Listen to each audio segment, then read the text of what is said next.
नमस्कार दोस्तों, मैं मिशा गुप्ता PSSM ब्लेसिंग्स परिवार से पुस्तक रुक्मणी और काल चक्र का फेर का ऑडियो नंबर 13 में अध्याय 5 से कहानी आगे बढ़ाती हूँ। मित्रों, पिछले अध्याय में हमने जाना कि सुजाता अपनी स्थिति से बहुत उदास थी और आत्महत्या करने जा रही थी। तभी अंजलि आकर उसे ऐसा ना करने के लिए समझाती हैं। आइए आगे की कहानी शुरू करते हैं। सुजाता कहती हैं, जो वास्तव में मेरे जीवन में मुस्कान वापस लाई वह छोटी काशिनी थी। जैसे जैसे हमने एक साथ अधिक समय बिताया, उसने मुझे दुख में डूबे रहने की अनुमति नहीं दी। उसका मन जानकारी के रोचक अंशों से भरा हुआ था। मैं उसके मुंह से निकली बातों पर मुस्कुराए बिना नहीं रह सकती थी। अम्बा ने यह देखा और हमारी निकटता को प्रोत्साहित किया, यहाँ तक कि काशनी के आग्रह करने पर उसे मेरे साथ सोने की अनुमति भी दी। उस दिन मंदिर में अंजलि की सलाह ने मुझे उन धारणाओं की जांच करने के लिए प्रेरित किया जो मुझ में लंबे समय से थीं। अंततः मेरी माँ ने मुझे किसी दूसरे पुरुष के लिए नहीं छोड़ा था। परिस्थितियों ने उन्हें मुझे छोड़ने पर विवश किया था, परंतु महेंद्र ने उन्हें कैसे चिंतित किया था? क्यों उसने उन्हें मारा था? मुझे आश्चर्य नहीं होता अगर उसने अपने इरादों को अस्वीकार करने पर उन्हें मारा होगा। रात जब मैं सोने के लिए जा रही थी, मैं अपने मन में फुसफुसाई, उद्धव, मैं अब अपनी माँ को दोष नहीं देती हूँ या उनके प्रति तीव्र क्रोध अनुभव नहीं करती हूँ। तुम यही चाहते थे ना? जब मैं अचेत अवस्था में थी, माता का गीत सुनकर मेरे मन में माँ के लिए एक लालसा जाग उठी थी और मेरे बचपन की मीठी यादें ताज़ा हो गई थीं। मैंने पिछले 13 साल उन पर क्रोध करते हुए बिताए थे, परंतु मुझे यह जानकर सहानुभूति होने लगी थी कि महेंद्र ने उन्हें चोट पहुँचाई थी और कदाचित इन सभी वर्षों में वह भी मुझे याद कर रही थी जैसे मैं अब उन्हें याद कर रही थी। मुझे वह कहानी याद आ गई जो मेरी माँ ने मुझे बताई थी कि कैसे उन्होंने हमारी राजकुमारी को महल के पहरेदारों से बचाने में सहायता की थी, और मुझे आश्चर्य हुआ कि क्या अब रुक्मणी देवी की मेरे लिए देखभाल उस छोटे से काम के बदले में थी। परंतु उन्होंने मेरी माँ और मेरी इतनी चिंता क्यों की, मैं ये नहीं समझ सकी। बाद में मुझे पता चला कि माता का संबंध उन सभी लोगों से था जो वहाँ रहते थे। मैंने ध्यान देना शुरू किया कि वहाँ जो भी लोग रहते थे, उनमें से प्रत्येक को बचाने के लिए माता ने असाधारण उपाय किए थे। यह उनका द्वारका के नागरिकों के प्रति प्रेम था। जैसे जैसे मेरा मन धीरे धीरे स्थिर हुआ और मेरी गर्भावस्था आगे बढ़ी, मैंने उद्धव की उपस्थिति को अनुभव करना शुरू किया और स्वयं को उससे बात करते हुए अपने विचार और अनुभवों को साझा करते हुए पाया। एक दिन छोटी काशनी ने मुझसे कहा कि ईशान बहुत अच्छा नर्तक बनेगा। मैंने उससे पूछा कि उसे यह कैसे पता। एक मुस्कान के साथ उसने उत्तर दिया, क्योंकि गंधर्वों ने उसे आशीर्वाद दिया है। वह इतने दृढ़ विश्वास के साथ बोली कि मैं उसकी बातों पर आश्चर्य किए बिना रह नहीं सकी। मैंने विस्मय से अम्बा की ओर देखा और धीरे से पूछा, ये गंधर्वों के बारे में कैसे जानती है? अम्बा ने कंधे उचकाते हुए उत्तर दिया कि वह भी नहीं जानती कि काशनी को इतनी बातें कैसे पता है।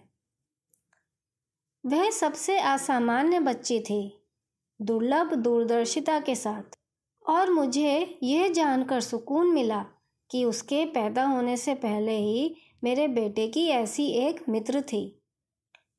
इस समय तक मैं जान चुकी थी कि अम्बा और उसके पति का परिवार प्रमुख रूप से क्षत्रिय था।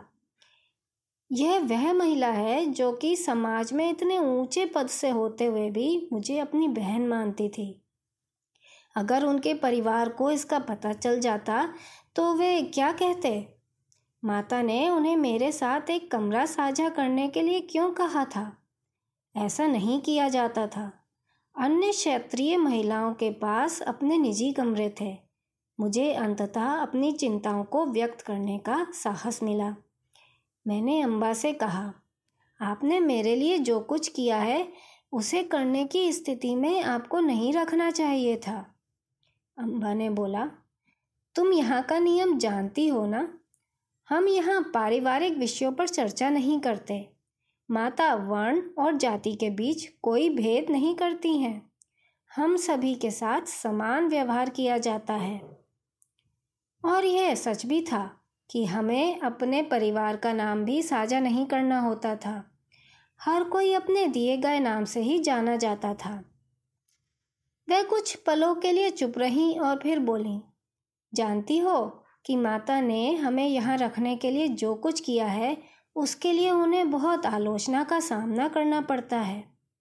मुझे पता है कि मेरे पति ने एक मंत्री से कटु शिकायत की है, जिसने श्री कृष्ण से माता पर लगाम लगाने के लिए कहा है ताकि वे लोगों के पारिवारिक विषयों में हस्तक्षेप न करें।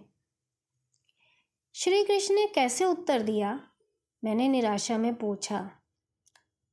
जब उन्होंने विवाह किया था तो श्री कृष्ण ने कभी भी माता के काम में हस्तक्षेप न करने का वचन दिया था, क्योंकि वे जानते थे कि रुक्मिणी माता अपने उद्देश्य और कार्य के प्रति बहुत स्पष्ट और समर्पित थीं। इसलिए वह कुछ नहीं कर सकते थे। उन्होंने यह स्पष्ट कर दिया है कि रुक्मिणी देवी को द्वारका के लोगों के लिए जो कुछ भी करने की आवश्यकता है वे वह करने के लिए स्वतंत्र हैं। परंतु इससे आलोचना बंद नहीं हुई। फ्रेंड्स, उस समय के समाज में जब अम्बा के पति नारायणी सेना में उच्च अधिकारी हैं, ये बहुत बुरी बात मानी जाती थी कि उसकी जो पत्नी है वह विमेंस क्वार्टर्स में रह रही है। इसी कारण बहुत से लोग थे जो माता को पसंद नहीं करते थे। माता बहुत विवादों में भी रहती थीं, इसीलिए क्योंकि उन्हें लगता था कि माता उनके पारिवारिक जीवन में दखलंदाजी कर रही हैं और वह श्री कृष्ण के पास शिकायत लेकर जाते थे। और जैसे ही श्री कृष्ण ने माता को वचन दिया हुआ था कि वो उनके मामलों में दखल नहीं देंगे, तो इसके कारण वहाँ के लोग श्री कृष्ण से भी नाराज़ थे। दूसरा, उन लोगों को यह भी एक ऑब्जेक्शन था कि यहाँ पर सभी जातियों की मिक्सिंग हो रही है, क्योंकि उस वक्त जात पात और जाति प्रथा थी, उसे बहुत कठोरता से फॉलो किया जा रहा था। उस समय के समाज में ये सब चीज़ें बहुत ज़्यादा फैल गई थीं, तो इस बात का भी उन्हें बहुत एतराज़ था और वे चाहते थे कि जो ये क्वार्टर्स हैं वे बंद होने चाहिए। लेकिन माता के आसपास जो भी महिलाएं थीं वो हमेशा उन्हें यही कहती थीं कि आप लोगों को भी एक गरिमापूर्ण जीवन जीने का अधिकार है। अगर आपको वो नहीं दिया जाता तो आपको उसके लिए खड़ा होना है, अपने लिए लड़ाई लड़नी है, अपने अंदर की शक्ति को ऊपर लाना है, उसे बढ़ाना है ताकि आप जो भी परिस्थिति में हो उसका सामना कर सको। तो अम्बा कहती हैं कि मैं नहीं जानती कि मेरे भविष्य में क्या है, लेकिन अब मैंने डरना छोड़ दिया है। मैंने काशनी को इतना खुश कभी नहीं देखा है। घर पर तो वह अपने बड़े भाइयों से भी डरती थी, परंतु यहाँ वह बोलने से रुकती नहीं है। अम्बा ने अपने नेत्र पोंछे और अंतिम शब्दों को कहते हुए मुस्कुराई। अम्बा, आपको काशनी की चिंता करने की कोई आवश्यकता नहीं है। वह एक आनंदमयी बच्ची है। फिर मैंने कुछ सोचा और बोली कि मैं माता की करुणा की गहराई को समझ नहीं पाई थी और सोचती थी कि उन्होंने हमारे लिए ऐसा प्रयास क्यों किया। यहाँ आने के बाद से मुझे माता के लिए एक नई प्रशंसा मिली है। मुझे नहीं पता था कि उन्होंने इतने लोगों की सहायता की है और कभी नहीं सोचा कि उन्हें क्या सहना पड़ा होगा। धीरे धीरे समय बीता और मेरे प्रसव का समय आ गया। यह बहुत कठिन परीक्षा थी। महीनों पहले हुए हमले से मेरा देह अभी भी कमज़ोर था और बच्चे के जन्म ने मेरी थोड़ी बहुत बची ऊर्जा को समाप्त कर दिया था। मैं कई दिनों तक सोई रही और अम्बा ने शिशु की देखभाल की। केवल उसे दूध पिलाने के लिए मेरे पास लाती थी। जैसे अम्बा छोटे ईशान की देखभाल करती थी, काशिनी अपनी माँ के चारों ओर मंडराते हुए बच्चे के हाथों और पैरों की उंगलियों को छूती और खुशी की फुहारें लगाती। उन्होंने काशिनी के बगल में शिशु के लिए एक छोटा सा बिस्तर बनाया और उन दोनों को एक दूसरे के बगल में सोते हुए देखना एक सुकून देने वाला दृश्य होता था। परंतु मेरे हृदय में वो खुशी नहीं थी जो एक माँ को होनी चाहिए। मुझे उद्धव की अनुपस्थिति का दुख था। अम्बा ये सब देख रही थी। एक दिन उन्होंने मुझसे कहा, वह एक सुंदर बच्चा है सुजाता, तुम्हें ऐसा पुत्र पाकर बहुत खुश होना चाहिए। क्या तुम उसे पकड़ना नहीं चाहोगी? वह एक अच्छा लड़का है, मैंने भावहीन स्वर में उत्तर दिया। मैं केवल यही चाहती हूँ कि उसके पिता भी उसे देख सकें। क्या तुम्हें नहीं लगता कि उसके पिता यह जानते हैं? तुमने उद्धव की उपस्थिति को अनुभव किया है सुजाता, उसे फिर अनुभव करने का प्रयास करो। मुझे विश्वास है कि वह अब भी तुम्हारे निकट है। वह जानता है कि तुम किस दौर से गुजर रही हो।